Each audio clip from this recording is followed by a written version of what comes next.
ओम सहना भवतु सहनो भुनक्तु सह वीर्यंकरवावहै तेजस्विनावधीतमस्तु मा विद्विषावहै। ओम शांति शांति शांतिः। ओम चरितं रघुनाथस्य शतकोटिप्रविस्तरम् एकैकमक्षरं पुंसां महापातकनाशनं वाल्मीकिगिरिसम्भूता रामं भूनिधिसंगता श्रीमद्रामायणी गंगा पुनाति भुवनत्रयं वाल्मीकिर्मुनिसिंहस्य कवितावनचारिणः शृण्वन् रामकथानादं को न याति परांगतिं। जय जय रघुवीर समर्थ। महर्षि नारद वाल्मीकि मुनि के सामने संक्षिप्त में पूरी रामायण की कथा बता रहे हैं, जिनमें अभी तक सुना है कि वने तस्मिन् निवासता जनस्थान निवासिनां रक्षसां निहतानि आसन सहस्राणि चतुर्दश। तो जब चित्रकूट से आगे दंडकारण्य में राम जी का निवास हुआ तो वहाँ पर अलग अलग प्रकार के राक्षस थे और वो ऋषि मुनियों को सबको बहुत उनके जो वैदिक धर्म का आचरण करने में लगे थे तो उनको अलग अलग प्रकार के तकलीफ देते थे। ये हमेशा आसुरी संपत्ति और दैवी संपत्ति के बीच में हमेशा द्वंद्व चलते रहता है। जहाँ भी आप सत्कार्य करने लगोगे वहाँ पर सत्कार्य में विघ्न डालने में ही किसी को आनंद आता है। तो ये हमेशा चलते रहता है। अभी जिसका संकल्प दृढ़ होता है वह ये सभी विघ्नों को पार करके आगे चलते हैं। तो ऐसे शूर्पणखा का नाश करने के बाद जब वो जाकर के अपने सब भाई बंधुओं को बताती है कि मेरा इन राजकुमारों ने यह हाल किया, तो फिर वो सब प्रकार के राक्षस उसकी मदद के लिए आते हैं। और मदद के लिए कैसे आते हैं तो वो बता दिया है कि वहाँ कम से कम 14,000 राक्षस उस वन में रहते थे और उन 14,000 राक्षसों का भी वध कर दिया। और शूर्पणखा के नासिका को काट देने के बाद ये समाचार लंका में रावण के पास पहुंचता है। तब रावण स्वयं ये सुन करके क्रोधित होता है। रक्षसां निहतानि आसन सहस्राणि चतुर्दश ततो ज्ञाति वधं श्रुत्वा रावणाः क्रोधमूर्छिताः सहायं वरायमास मारीचं नाम राक्षसम। तो ये वार्ता सुनकर के रावण को क्रोध की मूर्छा आ गई, मतलब वो क्रोधाग्नि से तप्त हो गया। और फिर जिस मारीच ने यह समाचार उनको दिया था कि तेरे बहन के नाक काटवा दिया गया है, तो वह इतना क्रोध से संतप्त होता है कि उसी समय पर वो मारीच राक्षस, मतलब जो उसका मामा लगता था, उसी को सहाय का वरदान मांगता है कि तुम मेरी सहायता करो, इन राजकुमार को हम उनका किया हुआ कर्म का प्रतिशोध लेंगे करके। यहाँ तक कल हुआ था, आगे बताते हैं। सहायं वरयामास मारीचं नाम राक्षसं वार्यमाणस्सु बहुशः मारीचेन स रावणः।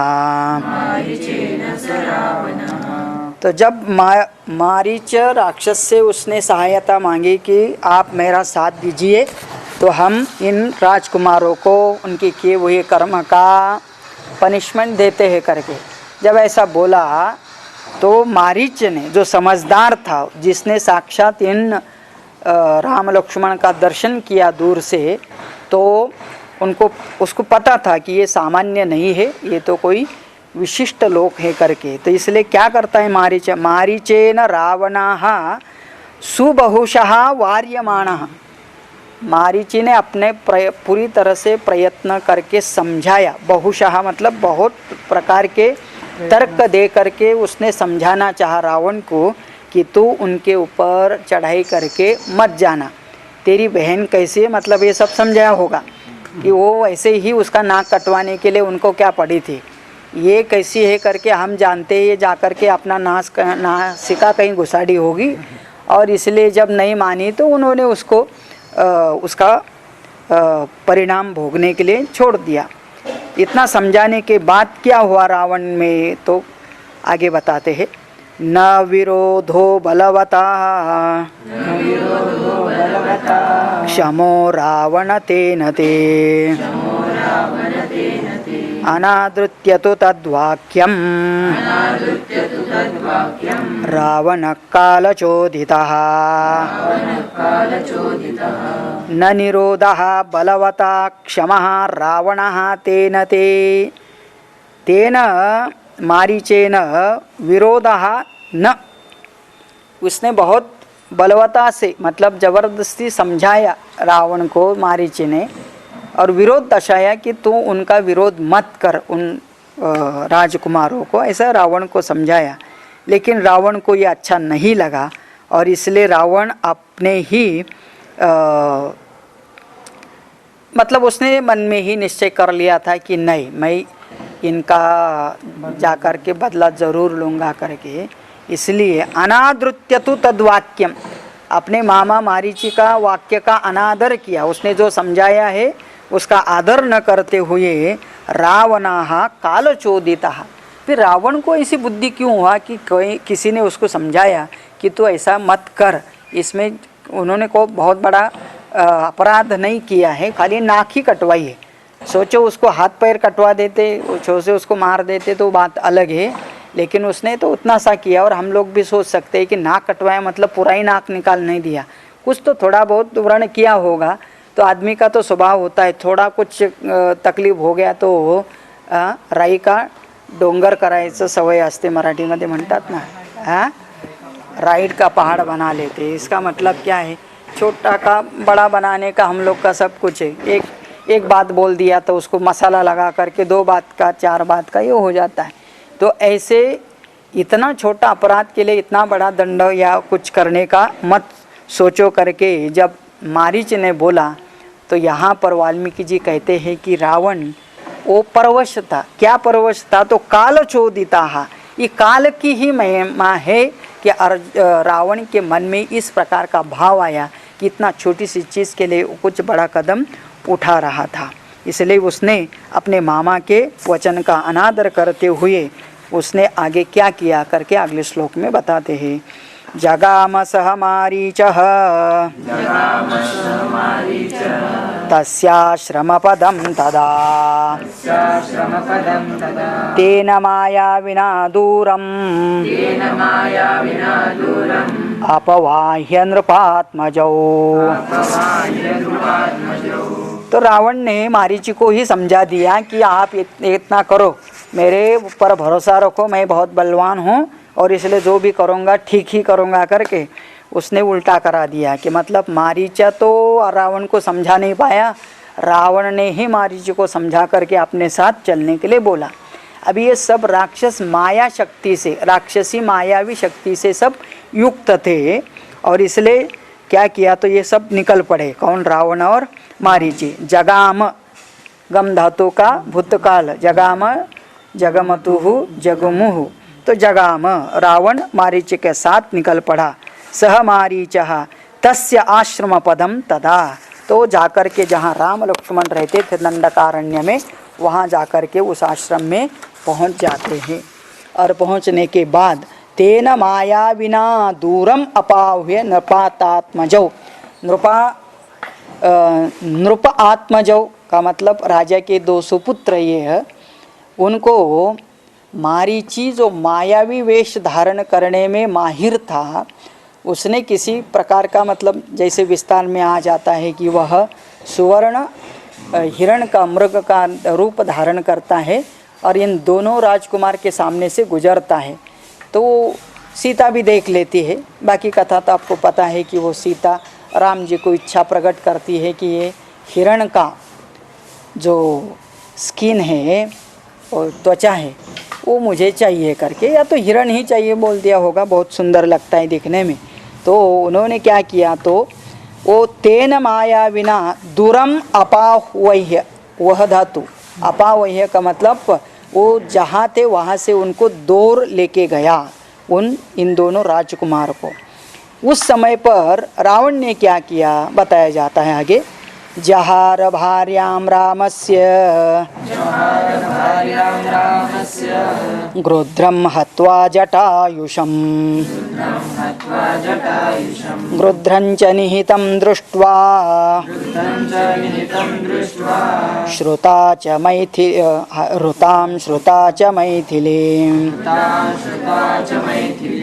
हाँ, तो जहार भार्याम रामस्य, उसी समय पर राम की भार्या मतलब सीता का क्या किया, अपहरण किया। और वो अपहरण करते समय जटायु नाम के पक्षी ने उसको क्या किया, विघ्न डालना चाहा, मतलब उसको रोकना चाहा। तो उस समय पर रावण ने क्या किया, तो गृध्रम हत्वा जटायुषम, उस जटायु गृध्र की क्या कर दिया, तो हत्या कर दी।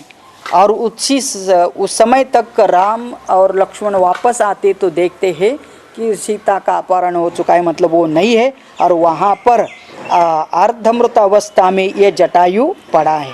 वो जब आकर के देखते तो गृध्रम च निहितम दृष्ट्वा, उस गृध्र की जटायु की हत्या करते किया हुआ जब उनको दिखाई दिया, और उसी समय पर सीता को देखते हैं तो ऋताम च श्रुत्वा च मैथिलीम, और उन्होंने उसको भी उसको मैथिली का अपहरण हुआ ऋता है करके जब देखा तो उनको पता चला कि ये सब राक्षसों के द्वारा कुछ ना कुछ गड़बड़ की गई है करके। तो जब उनको पता चल गया तो आगे का स्टेप क्या करते हैं, स्वाभाविक है, जिसकी भार्या का अपहरण होता है वो वहाँ से दूर चली जाती है, तो फिर स्वाभाविक से वह शोकमग्न होता है करके अगले श्लोक में बता रहे। राघव शोक संतप्तः विलालापकुलेन्द्रियः ततस्तेनैव शोकेन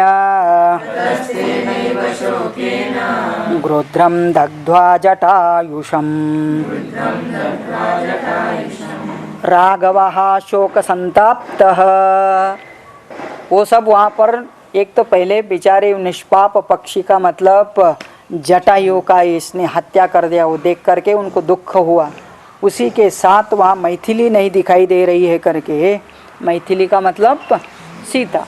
क्यों सीता को मैथिली बोलते हैं, तो उसका पिता जनक वो मिथिला का राजा था, तो इसलिए मिथिला की राजकन्या मैथिली, तो मतलब क्या है उसका ये भी नाम है मैथिली करके। तो सीता का और एक नाम मैथिली, तो मैथिली वहाँ पर नहीं है ये देख करके, और उस पक्षी की हत्या हुआ ये देख करके राम को दूसरा एक शब्द है राघव, रघुकुल में उत्पन्न हुआ इसलिए राघव। तो राघव शोक संतप्त, उसको बहुत दुख होता है, और दुख के कारण विललाप, विपूर्वक लृधातु, विललाप का मतलब वो विलाप करता हुआ, शोक करता हुआ, और खाली शोक नहीं, मन में शोक रूपी दुख हुआ है, और उस दुख के कारण आकुल इंद्रिया, सभी इंद्रिय भी व्याकुल हो जाते हैं, और इस प्रकार से वो बहुत दुखी और व्याकुल होता है। ततः तेनैव शोकेन, इतने शोक होते हुए, दुख होते हुए, उसके साथ साथ उन्हें क्या किया, वो दुख में ही इस जटायु का अंत्य संस्कार कर दिया है। तो गृध्रम दग्ध्वा जटायुषम, गृध्रम दग्ध्वा उसका दहन किया। तो जैसे एक मनुष्य का अंतिम संस्कार दहन करके किया जाता है, बिल्कुल वैसे ही जटायु का भी उन्होंने दहन किया। ऐसे शोकाग्नि में स्वयं जल रहे थे तब। और फिर आगे करके बताते हैं राघव क्या किया आगे चल करके, तो बताते हैं मार्गमाणो वने सीतां राक्षसं संददर्शः कबन्धं नाम रूपेण विकृतं घोरदर्शनम्। मार्गमाणो वने सीतां राक्षसं संददर्शः। अभी उस वन में सीता का शोध कहाँ पर है, सीता को ढूंढने निकल पड़ते हैं और रास्ते में उनको कौन दिखाई देते हैं? राक्षसम संददर्श, दृश्य धातु संपूर्वक दृश्य धातु लिट लकार संददर्श, दृश्य ददर्श ददर्शतुहु ददर्शुहु संददर्श, उसने देखा। और फिर आगे कर कौन देखा? कबंधम नाम रूपेण विकृतम घोर दर्शनम। आगे एक उनको राक्षस दिखाई दिया और उस राक्षस का नाम था कबंध। कबंध जिसका नाम है, और रूपेण बाई रूपा, उसका स्ट्रक्चर रूप कैसे था? घोर दर्शनम, दिखने में बहुत भयंकर था। तो विकृत रूप वाला ऐसा कबंध नाम का राक्षस देखा।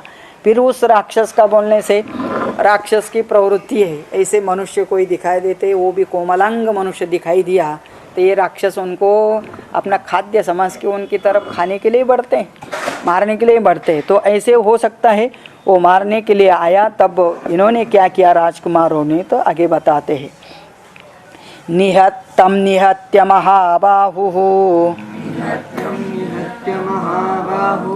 ददाह स्वर्गतश्च सः सचास्य कथयामास शबरीं धर्मचारिणीं। बहुत संक्षिप्त और सुंदर वर्णन करते हैं कि आगे आगे चल रहा है रामायण, बहुत फास्ट चलता है क्योंकि ये संक्षिप्त वर्णन है नारद जी के द्वारा। तो कहते हैं उस कबंध नाम के राक्षस को उन्होंने, मतलब क्या है, वो भी पूर्व जन्म का कोई अच्छा जीवात्मा होगा, लेकिन किसी अपने पाप कर्म के कारण इस योनि में राक्षस जन्म लिया और उसका वध भी राम जी के हाथ से होना था और इसलिए उनके मार्ग पर वो पड़ा था या तो उनका विरोध कर रहा था। तो जब उसकी हत्या कर दी, राम ने उसको मार दिया। तम निहत्य महाबाहु भगवान राम ददाह स्वर्गतः च सह, उसको मार करके उसको स्वर्ग गति प्राप्त कर दिया। अभी विचार कर सकते हैं, राम के हाथ से किसी को मुक्ति मिल जाए तो उसका राम का नाम लेने से स्वर्ग प्राप्ति होती है, तो वो स्वयं जिसको मुक्ति देता है तो उसको भी स्वर्ग प्राप्ति तो होना ही है। इसलिए राम के नाम से, राम के काम से मर गए तो स्वर्ग जरूर मिल गया सोचना, लेकिन अपने काम से मर गए तो फिर पता नहीं कहाँ चले जाएंगे, तो पता भी नहीं चलता है। इसलिए पूरा जीवन हम राम का काम करने का है, राम का नाम लेने का है। तो निहत्यतम महाबाहु राम ने उसको गति दे दी और उस उच्च गति को मतलब स्वर्ग को प्राप्त होता है। लेकिन जाने से पहले एक सत्कार्य करके भी जाता है वो कबंधी राक्षस। क्या बोलता है? सच अस्य कथयामास, उस कबंध राक्षस ने राम जी को कहा, भैया यहाँ से थोड़ी ही दूर में एक सन्यासिनी तपस्विनी शबरी नाम की महिला रहती है। तो बोलता है वह कथयामास, कथ धातु पूर्वक अस, कथयामास मतलब लिट लकार सब जगह पर, क्योंकि भूतकाल की बातें हो रही है। शबरीम धर्मचारिणी, कौन थी शबरी? धर्मचारिणी, धर्म का आचरण करने वाली उस शबरी का परिचय दिया। और जब उसको बता के गया तो इसका मतलब क्या, वो भी भगवान राम का दर्शन के लिए इतना सालों से तपश्चर्या कर रही थी। और ये राक्षस भी यदि जाते जाते इतना अच्छा काम कर जाता है कि भगवान उसके पास कैसे पहुँचेंगे, तो उसका भी उद्धार हो जाएगा करके सत्कार्य कर रहा है। और इसलिए बता देता है कि हे महाशय, वहाँ पर शबरी नाम की धर्मचारिणी रहती है। इसका मतलब आप उसका दर्शन कीजिए या तो आप उनको दर्शन दीजिए, जो भी उस राक्षस के मन में होगा उस प्रकार से वो भाव बता के गया। श्रमणां धर्मनिपुणाम् अभिगच्छेति राघव सोऽभ्यगच्छन् महातेजाः शबरीं शत्रुसूदनः श्रमणां धर्म निपुणाम। श्रमणाम खूब श्रम से धर्म का पालन करने वाली, कष्ट से जीवन बिताती है क्योंकि जंगल में रहना है, कंदमूल फल ही खा करके अपना जीवन जीने वाली ऐसी वह शबरी वो परमात्मा की भक्ति करने वाली थी। इसलिए राघव को लगा कि अवश्य ऐसे धर्माचरण करने वाले, क्योंकि भगवान का कार्य क्या है, जब अवतार लेते हैं तो अवतारस्य कार्यम किम धर्म संस्थापनार्थाय संभवामि योगे परित्राणाय साधूनाम। तो फिर ये साधु स्वभाव की शबरी थी और इसलिए उसका उद्धार करना भगवान को तो अपना कर्तव्य ही समझ के भगवान अवतार लेते हैं। तो इसलिए उसके पास पहुंचते हैं और पहुंच करके जब वो देखती है कौन शबरी कि ये, क्योंकि उनका तेज देखने से ही पता चलता है कि ये राम और लक्ष्मण साक्षात परमात्मा के ही अवतार है, और देख करके उसको भी इतना भाव आता है। सह अभ्यगच्छत महातेजा महातेजा श्री राम तेजस पुंज महाश्री राम वो शबरी के आश्रम में चले जाते हैं। शबरीम अगच्छन शबरीन अगच्छन शबरी के पास चले जाते हैं। और कौन जाते हैं? शत्रुसूदना अपने सभी शत्रुओं का नाश करने वाले श्री राम। अभी ये भी हमको याद रखना है, राम का अपना पर्सनली कोई शत्रु नहीं है, लेकिन फिर भी शत्रुसूदन कहा है तो कहते हैं कि भगवान का मतलब साक्षात धर्म अवतार, और धर्म के जो कोई न मानने वाले होते हैं वो सब भगवान के शत्रु ही समझना, और इसलिए उन अधर्मियों को नाश करने वाला ऐसा अर्थ लेना। शत्रुसूदन का मतलब अधर्मियों को नाश करने वाले महातेज भगवान शबरी के पास जब जाते हैं तो शबरी क्या करती है? तो ये कोई भी सद्गृहस्थ या सद्व्यक्ति का यह आचरण होना चाहिए। कोई भी सज्जन अपने घर में आता है तो सबसे पहले उनका आदर कैसे किया जाता है तो शबरी से सीख सकते हैं। क्या किया शबरी जी ने? शबर्या पूजिता सम्यक रामो दशरथात्मजः पंपातीरे हनुमता संगतो वानरेणः। हाँ, तो आधा श्लोक में पिछली कथा बताते हैं। शबर्या पूजिता सम्यक, जब राम जी वहाँ शबरी के आश्रम में पहुँचते हैं तो शबरीमलाएँ, अभी एक शबरीमला बोलते हैं ना, केरला में है, जहाँ पर भगवान का ही अवतार अय्यप्पा स्वामी का मंदिर है। तो वहाँ पर आज शबरीमला कहते हैं कि मतलब शबरी का नाम अभी भी है, तो इसी का मतलब उसी एरिया में शबरी का आश्रम था। भगवान वहाँ पर पहुँच जाते हैं। उस एरिया में जो सरोवर है उसको पंपा सरोवर भी कहा जाता है। तो वहाँ पर शबर्या पूजिता सम्यक रामः दशरथात्मजा, दशरथ का पुत्र श्री राम का वहाँ आगमन होने से उसका वह पूजन करते हैं। और जब शबरी उनकी पाद पूजा करती हैं तो पाद पूजा करके वहाँ रह करके उसके हाथ के बेर खा करके, वो बाकी सब कथा शॉर्ट में कर दिया है, वो विस्तार आगे आने वाला है। तो फिर वहाँ रह करने के बाद फिर वो तो रुकने के लिए तो नहीं आए, जो भी उस मार्ग पर मिलते हैं सबका आदर सत्कार करते हैं, स्वयं उनके पास जाते हुए उनका हालचाल पूछ करके आगे चलने वाले। तो जब आगे चलते हैं तो वहाँ से थोड़ी दूर पर पंपा तीरे हनुमता संगतः वानरेण सह, जब पंपा में पहुँच जाते हैं तो वहाँ उनको हनुमान जी मिलते हैं। तो देखो ये भी भगवान की लीला ही होती है कि हनुमान जी का दर्शन, मतलब हनुमान जी को भी राम का दर्शन उस पंपा अरण्य में हो जाता है, और वो भी वानरेण सह अन्य वारणों के साथ। और इस प्रकार से जब वो वहाँ मिलते हैं, एक दूसरे की जान पहचान होती है और सब एक दूसरे का आदर सत्कार करते हैं, तो फिर दोस्ती भी हो जाती है। और फिर हनुमानता से आगे क्या पता चलता है वो हनुमान जी बताते हैं कि यहाँ से थोड़ी देर ये किसका राज्य है, तो सुग्रीव का मतलब ये वानर वीर वानर राजा सुग्रीव का यह राज्य है, लेकिन सुग्रीव और बलि ऐसे दो बंधु, उनके बीच में भी झगड़ा चलता है, तो उनका परिचय भी हनुमान जी के द्वारा होता है। हनुमद्वचनाच्चैव सुग्रीवेण समागतः सुग्रीवाय च तत्सर्वं संशद्रामो महाबलः हनुमद्वचनाच्च एव सुग्रीवेण समागतः। हनुमान जी ने राम जी को सुग्रीव के बारे में सब डिटेल बता दिया। तो फिर स्वाभाविक है कि एक तो सुग्रीव के साथ क्या क्या हुआ। सुग्रीव का राज्य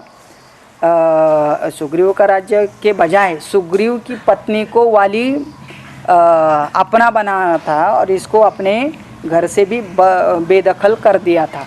तो बेचारा दुखी आत्मा दूसरे वानरों के साथ वहाँ रहता था। फिर था तो सज्जन, इसलिए हनुमान जी को उसके बारे में सब पता था। तो हनुमान जी ने राम जी को बताया कि ऐसा वो सुग्रीव है, उसका भी प्रॉब्लम बता दिया। तो राम जी उसको भी मिलने के लिए वहाँ पहुँच जाते हैं।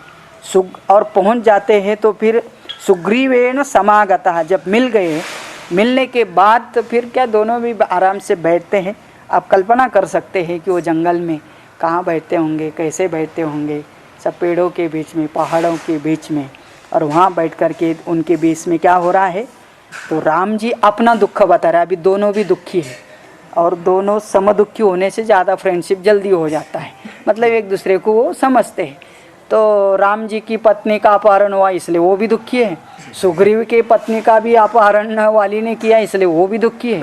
और जब ये दो दुखी आत्मा वहाँ बैठते हैं तो फिर एक दूसरे अपने की कथा बता देते हैं।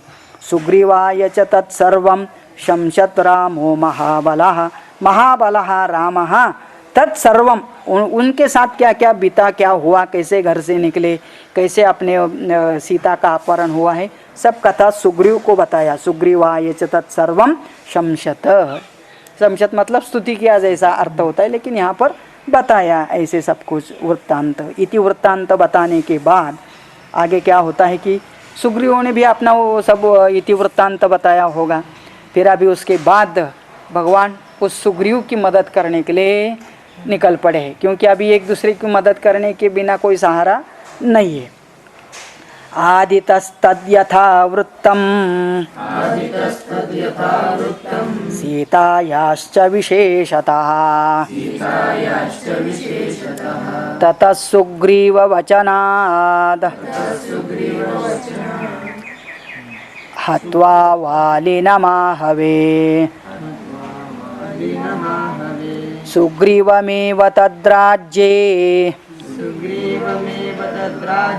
राघव प्रत्यपादयत्। हमने जंप कर दिया क्या? ओके। सुग्रीवाय च तत्सर्वं शंशत महाबलः आदिताः तद यथावृत्तम सीतायाः विशेषतः। तो वाली ने अपना इति वृत्तांत बता दिया, उसके साथ क्या क्या हुआ। राम जी ने भी सीता का, विशेष करके सीता का अपहरण वो ज़्यादा उनको खल रहा था और इसलिए उसने बता दिया। और उसके बाद फिर क्या हुआ, सुग्रीवश्चापि तत्सर्वं श्रुत्वा रामस्य वानरः। तो वानरः सुग्रीवः तत्सर्वं श्रुत्वा, राम की ये सब कथा सुन करके उसको भी मतलब दुख हुआ कि आपके साथ भी मेरे जैसे ही तकलीफ हुआ करके, तो उसको भी उनके प्रति सहानुभूति निर्माण हुई। फिर उसके बाद क्या हुआ बताते आगे। चकार सख्यम रामेण प्रीतश्चैवाग्निसाक्षिकम् ततो वानरराजेन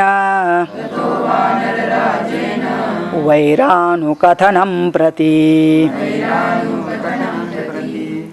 तो चकार सख्यम, चकार क्रोधातु भूतकाल, चकार चक्रतु हो, चकार सख्यम रामेण, सुग्रीव ने राम के साथ सख्य कर दिया। सख्य मतलब मैत्री कर लिया, दोनों का मित्रता बन गई और प्रीतः दोनों भी खुश हो गए। प्रतश्चैव अग्नि साक्षिकम, और अग्नि को साक्षी मान करके, किसने, सुग्रीव ने अग्नि को साक्ष्य मान करके वचन दिया, किसको, राम जी को, कि तो राम जी ने भी वचन दिया कि मैं तुम्हारे दुख का नाश करूंगा, और उसने भी बोल दिया होगा कि मैं भी अग्नि को साक्षी रख करके आपकी सीता ढूंढने के लिए मदद करूंगा। इस प्रकार से ततो वानर राजेन वैरानुकथनम प्रति, और फिर अग्नि को साक्ष्य मान करके जब साक्ष्य लिया दोनों ने, तो फिर वानर राज सुग्रीव ने भी अपना वैरी कौन है, मतलब उसी का भाई, उसके बारे में सब कुछ बता दिया। और बताने के बाद अभी दोनों भी विचार करते हैं, तो उस सुग्रीव को राम जी क्या कहते हैं बता रहे आगे। रामाय वेदितं सर्वं प्रणयाद् दुःखितेन च प्रतिज्ञातं च रामेण तदा वालिवधं प्रति। हाँ, रामाय आवेदितं सर्वं, रामाय आवेदितं, आवेदितं भूतकाल, आवेदितम मतलब बता दिया सब कुछ, सर्वम प्रणयात, प्रणय से मतलब दुखी हो करके, दुखितेन च, प्रणयात, प्रणयात का मतलब अंदर से बहुत दुख है और ह्यूमिलिटी भी है, इसके साथ बता दिया कि मेरा ये प्रॉब्लम है। कौन, सुग्रीव बोलता है। तो फिर सुग्रीव का दुख सुनने के बाद भगवान एक प्रतिज्ञा कर लेते हैं कि मैं तुमको मदद कर दूंगा, मतलब वाली का वध करके तुमको। तो ये सब प्रतिज्ञातंच रामेण, राम ने प्रतिज्ञा कर दी है, तदा वाली वधम प्रति, तो वाली का मैं वध करके तुम्हारे दुखों का अंत करूंगा, ऐसी प्रतिज्ञा राम जी ने जब की, तो सुग्रीव को विश्वास नहीं हो रहा था।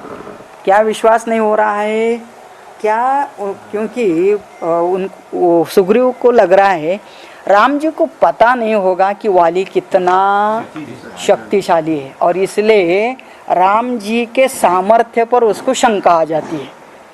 तो राम जी के सामर्थ्य पर शंका आती है, तो ये बात भी राम जी को पता चलती है, और इसलिए उसको शंका दूर करने के लिए राम जी क्या करते हैं वो आगे बताते हैं।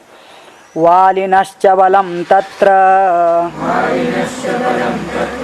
कथयामास वानरः सुग्रीवः शङ्कितश्च आसीन्नित्यं वीर्येण राघवे। वालिनः च बलं तत्र कथयामास वानरः, वानरः मतलब सुग्रीवः, वालिनः, वालिनः वालिन, तो वालिनः, वालिन शब्द है नकारांत, वाली, वालिनौ, वालिनः, वालिनम, तो वाली के बलम तत्र कथयामास, वाली का सामर्थ्य क्या है करके पहले वो बोल दिया, सुग्रीव ने अपने भाई का सामर्थ्य इतना है करके वो बता देता है। और फिर बताने के बाद इतना सामर्थ्यशाली मेरा भाई, उसका वध करना क्या तुम्हारे, मतलब मन में ही सोच रहा है राम जी से होगा क्या यह, तो इसलिए शंकिताः, उसको शंका आ गई। सुग्रीवाः शंकिताः आसन, आसित, उसको शंका आ गई। नित्यम वीर्येण राघवे, राघव के वीर्य मतलब सामर्थ्य के बारे में उसको शंका आती है।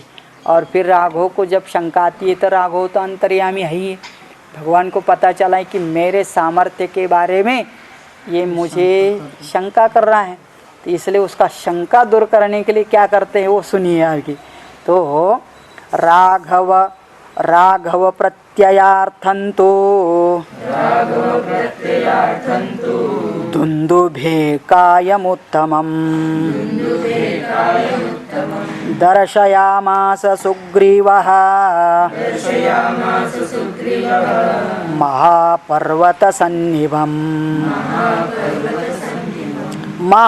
महापर्वतसन्निभं तत्र दुन्दुभेः कायम, दुन्दुभी नाम का राक्षस जिसका काय मतलब शरीर कितना बड़ा था, पर्वत निभम, पर्वत के इतना बड़ा, तो उनके सामने कहीं आसपास वो ऐसा बड़ा पर्वत का ये राक्षस पड़ा था, तो हो सकता है कि आप कल्पना कीजिए, तो सुग्रीव की शंका दूर करने के लिए राम जी ने सुग्रीव को बोला होगे चल थोड़ा घूम के आएंगे इधर, और उनको पता होगा कि यहाँ वो राक्षस है कहीं पर।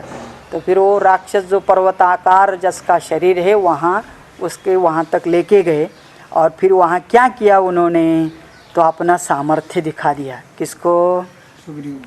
हाँ, सुग्रीव को।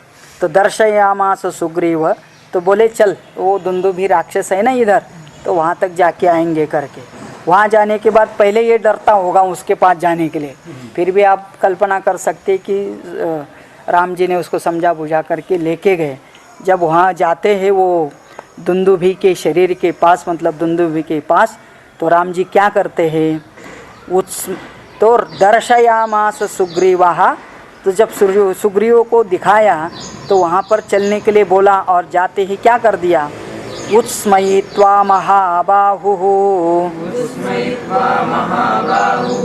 प्रेक्षे चास्ति महाबलः पादांगुष्ठेन चिक्षेप संपूर्णं दशयोजनम्। अभी वो राक्षस तो नहीं था, राक्षसों की हड्डियां पड़ी थी, और वो कितनी थी, एक पर्वताकार, तो मतलब काफ़ी एक बड़ा सा कोई हिल जैसा बन गया था उसके सब हड्डियों का, दुंदुभी राक्षस का। तो भगवान ने क्या, वो सब एक खट्टा एक चीज़ ऐसी बन चुकी होगी पर्वत के जैसे। तो उत्स्मयित्वा, तो मुस्करा करके, तो उत्स्मयित्वा का मतलब एक तो, मतलब हंसे तो नहीं है राक्षस के जैसे, और गुस्सा भी नहीं दिखाया, स्माइलिंग फेस के साथ उत्स्मयित्वा क्या किया, महाबाहु श्री राम ने उस राक्षस के अस्थि को पाद अंगुष्टेन, पाद अंगुष्टेन, पादस्य अंगुष्टः, पैर के अंगूठे के द्वारा, with the thumbs of the one foot, what he has done, he just lifted the whole पर्वता and thrown, उसको फेंक दिया। कहाँ? तो कहाँ तक जाके गिरा वो, 10 योजना। 10 योजना मतलब 10 कोस, 10 कोस का मतलब आजकल का 30 किलोमीटर हो जाएगा। इतना दूर जाकर के वह अस्थि पर्वत गिरा। जब वो देखा किसने, सुग्रीव ने। सुग्रीव इतना दिन वही घूम रहा था, लेकिन उसको ना हटाया ना कुछ कर पाया, या तो कुछ करने का प्रयास भी नहीं किया होगा। लेकिन ये पर्वताकार को एक अंगुष्ठ मात्र से इतना दूर वो फेंकता है, वो सब देखते ही फिर उसको पता चला, मतलब विश्वास होता है किसको, सुग्रीव को। इसलिए आगे बताते हैं, बिभेद च पुनस्तालान सप्तैकेन महेशुना गिरिं रसातलं चैव जनयत् प्रत्ययं तदा। और ये उसको तो एक अंगूठे से फेंक दिया, उतने में उनको समाधान नहीं हुआ। तो वहाँ पर क्या थे कि एक लाइन में 7 वृक्ष खड़े थे। तो कहते हैं कि सप्त तालान विभेद महायुषुना, महायुषु मतलब एक बड़ा सा बाण निकाला, 7 वृक्ष एक लाइन में खड़े थे, मतलब लगाए हुए थे।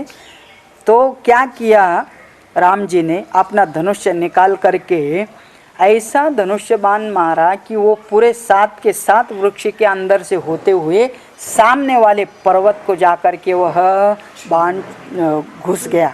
तो गिरिम रसातलं चैव, गिरी को भी पर्वतातल, मतलब उसके रसातल तक वो बाण विद्ध हो जाता है। तो मतलब ये वृक्ष को भेद करके, उस पर्वत को भेद करके रसातल में जाके वो बाण पहुंच जाता है। ये सब उसके सामने देखते ही अवाक हो जाता है। कौन? सुग्रीव। अब ये सब कथा काय के लिए बताते हैं कि उसको उस सामर्थ्य का ज्ञान हो जाए, और सामर्थ्य का ज्ञान इसलिए कराना है कि उसको विश्वास हो जाना चाहिए कि भगवान सुग्रीव को मदद कर सकते हैं। क्योंकि दूसरे की मदद करने वाला कैसा होना चाहिए, स्ट्रांग होना चाहिए, शक्तिशाली होना चाहिए।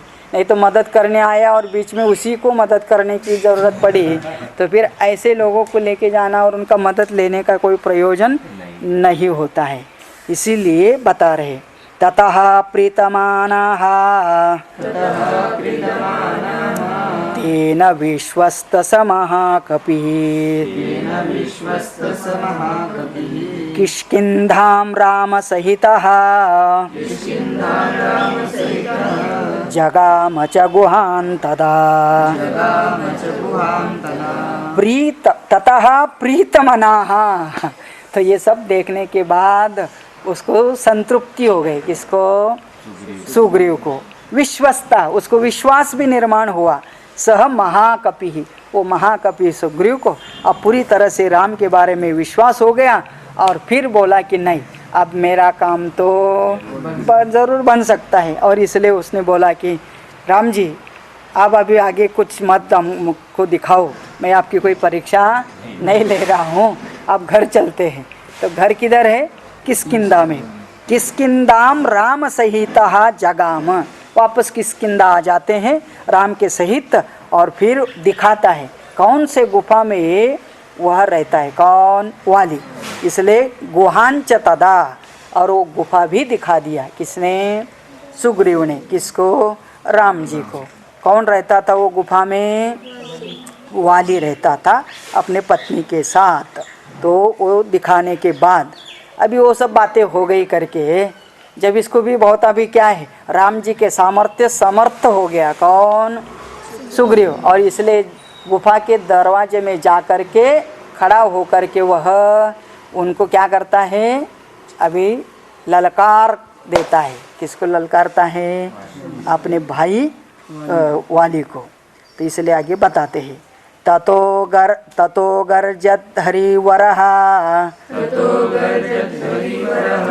सुग्रीव हेम पिंगलः तेन नादेन महता निर्जगाम हरीश्वरः। हाँ, ततः अगर्जत, अगर्जत मतलब उसने गर्जना कर दिया। तो ये गर्जत, गर्ज धातु ही है, अगर्जत भूतकाल, अगर्जत। और हरिवराह, कपि को दूसरा एक शब्द है हरि। हरि का मतलब भी कपि होता है। तो हरिवराह मतलब कपियों में श्रेष्ठ। हरिवराह सुग्रीवाह, उसका रंग कैसे था? हेम पिंगलः, हेम का मतलब सुवर्ण और पिंगलः का मतलब उसके जैसे, गोल्डन कलर वाला।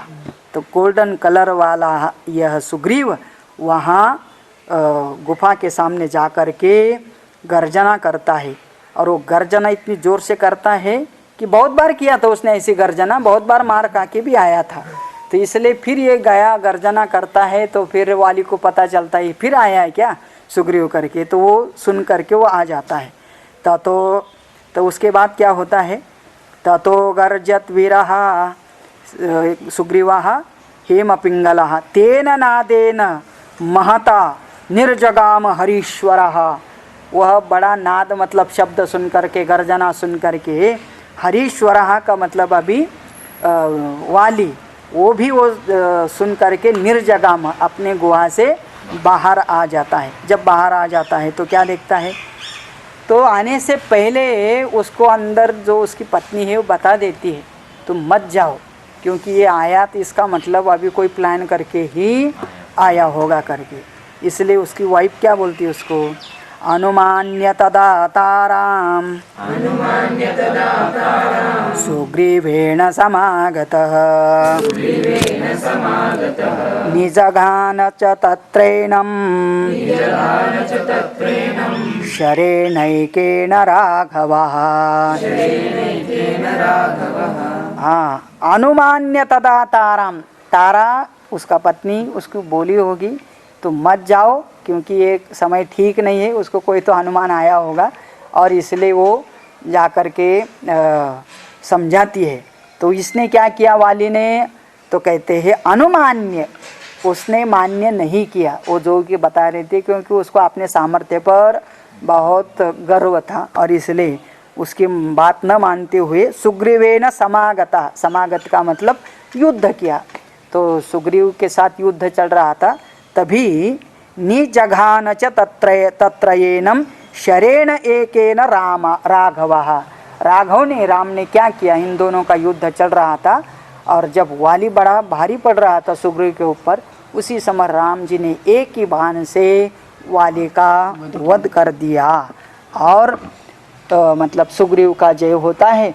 और फिर सुग्रीव को मिल करके फिर वो वाली से छुड़ा करके वो राज्य सब सुग्रीव को दे देते हैं। ततः सुग्रीव वचनाद हत्वा वालिनमाहवे सुग्रीवमेव तद्राज्ये राघव प्रत्यपादयत्।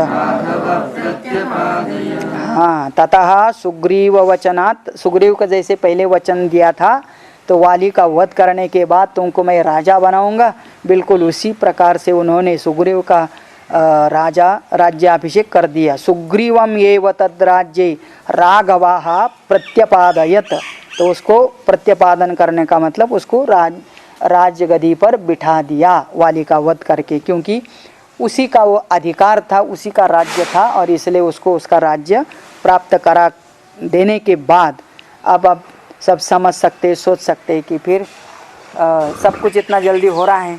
तो होने के बाद सब बैठ गए हैं, फिर बड़ा मीटिंग हो गया। अभी सुग्रीव का तो काम हो गया लेकिन राम जी का काम बाकी है ना, तो इसलिए फिर सब लोग मिल करके अभी क्या करते आगे बता रहे हैं।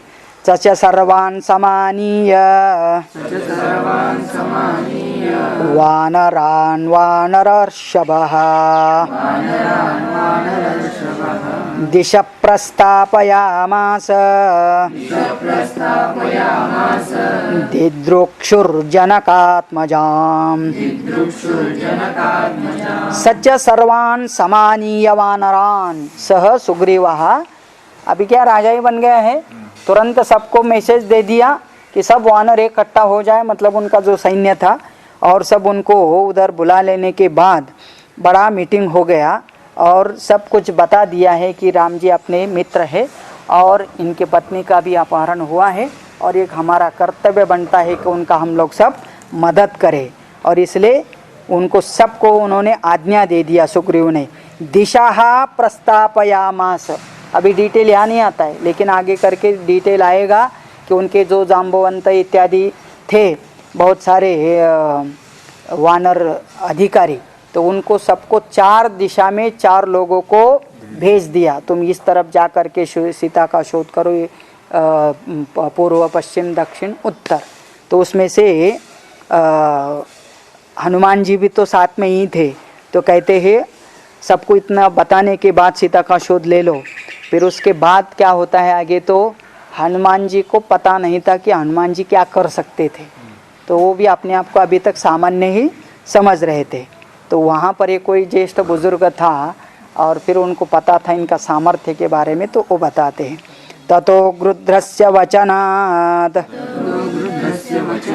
सम्पातिर्हनुमान् बली शतयोजन विस्तीर्णं पुप्लवे रवनार्णवम्। ततोः गृध्रस्य वचनात् सम्पाते, सम्पाते है गृध्रस्य वचनात्, गृध्र का मतलब गरुड़ अथवा अपने यहाँ क्या बोलते हैं,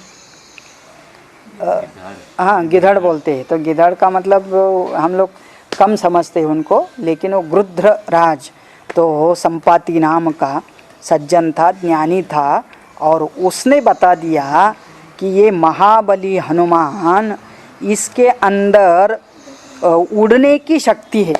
तो मतलब उसको वो बता देते हैं और बता देने के बाद उसको ऑर्डर भी दिया जाता है, क्योंकि सुग्रीव उनका राजा है, और वो बता देता है कि हनुमान जी आप तो उड़ सकते हो और इसलिए आप उड़ करके सीता का शोध कहाँ जाके लगाना, लंका में जाना। तो लंका वो यहाँ से कितना दूर है, 100 योजन।